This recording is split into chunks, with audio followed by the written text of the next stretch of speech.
የጉሮሮ ካንሰር ነው የሚለው የኔ እናት ማን ነው? እናትሽ ሩጭና ነይ።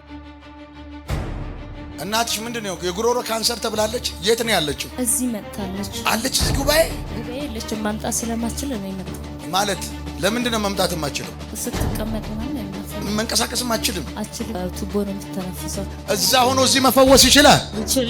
እጄን ጨብጭ። ካንሰር እናትሽ ላይ ተፈወስ። ስሟ ማን ነው? ታፈራ። እሺ እንደዛ አድርገና ታፈራሽ በል። ታፈራሽ አሁን በይ።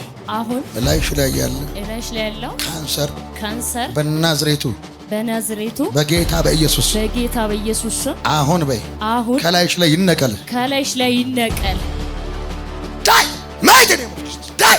እናቷን ልትበላ ነው። ልትገላት ጉሮሯን ያስከው። በምን ገባ? በቡና አጠጧት። ካንሰር አረካው። እናቷን ያስክ። ልትገላት ጨረስክ። ጉሮሯን አስቆረጥክ። የት ሆስፒታል አስተኛሃት? ጳውሎስ። አሁን ተኝታ ነው ያለችው።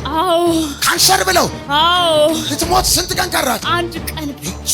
ነገ ልትገላት ነው። ዛሬ ካደረች። እሺ አንተ ነህ የምትገላት? እኔ ነኝ የምገላት። አንተ ነህ። ከአስኳ 3 ዓመት ድግምት ነህ። አስገባችሁ። ጎረቤት ነኝ። እሺ ይሻታለሁ። ጎረቤት ማን ነው? አተርፍም። ጎረቤት ማን ነው ያጠጣት? አላውቅም። ብዙ ናቸው።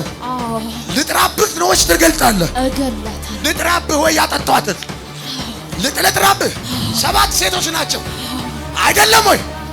ልጥራ። ቶሎ ልጥራቸው 7ቱንም። እሱ ይመስክር። 7ቱንም ልጥራ። አልማዝ። አቤት። 2ኛ ዳዊት። አቤት። 3ኛ አበበ። 4ኛ ልቀጥል ዮናስ። 5ኛ ልቀጥላ ኤደን። 6ኛ ልቀጥላ አበቡሽ። 7ኛው ልቀጥል ቡናውን ያስየሰጠቻት። ልክ 7ኛው ስትጠራ አቤት ብሎ በዛው ይጮሃል። አየለች።